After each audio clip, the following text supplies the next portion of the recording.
ಎಲ್ಲರಿಗೂ ನಮಸ್ಕಾರ. Welcome back to the channel. ನಾನು ನಿಮ್ಮ ಪವಿತ್ರ. ಇವತ್ತಿನ ರೆಸಿಪಿ ಕ್ಯಾಪ್ಸಿಕಮ್ ಚಿತ್ರಾನ್ನ. ಸಿಂಪಲ್ಲಾಗಿ ಟೇಸ್ಟಿಯಾಗಿ ಹೇಗೆ ಮಾಡ್ಕೊಳ್ಳೋದು ಅಂತ ನೋಡೋಣ ಬನ್ನಿ.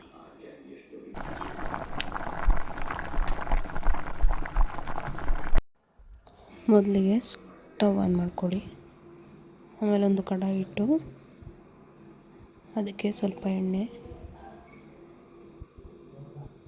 ಸಾಸಿವೆ ಜೀರಿಗೆ ಹಾಕ್ಕೊಳ್ಳಿ. ಸಾಸಿವೆ ಜೀರಿಗೆ ಚಿಟಪಟ ಆದಮೇಲೆ ಉದ್ದಿನಬೇಳೆ, ಕಡಲೆಬೇಳೆ, ಕಡಲೆಕಾಯಿ ಬೀಜ ಹಾಕಿ ಚೆನ್ನಾಗಿ ಫ್ರೈ ಮಾಡ್ಕೊಳ್ಳಿ. ಅದು ನೀಟಾಗಿ ಫ್ರೈ ಆಗೋ ಗಂಟ ಫ್ರೈ ಮಾಡಿಕೊಂಡು ನೆಕ್ಸ್ಟು ಹಸಿಮೆಣ್ಸಿನ್ಕಾಯಿ, ಕರಿಬೇವಿನ ಸೊಪ್ಪು ಹಾಕಿ ಫ್ರೈ ಮಾಡ್ಕೊಳ್ಳಿ. ಅದಾದಮೇಲೆ ಈರುಳ್ಳಿ, ಶುಂಠಿ ಬೆಳ್ಳುಳ್ಳಿ ಪೇಸ್ಟ್, ಕ್ಯಾಪ್ಸಿಕಮ್ ಹಾಕ್ಕೊಂಡು ಫ್ರೈ ಮಾಡ್ಕೊಳ್ಳಿ. ಚೆನ್ನಾಗಿ ಸ್ವಲ್ಪ ಬೆಂದಮೇಲೆ ಸ್ವಲ್ಪ ರುಚಿಗೆ ಹೆಚ್ಚಬೇಕು ಅಷ್ಟು ಉಪ್ಪು ಹಾಕಿ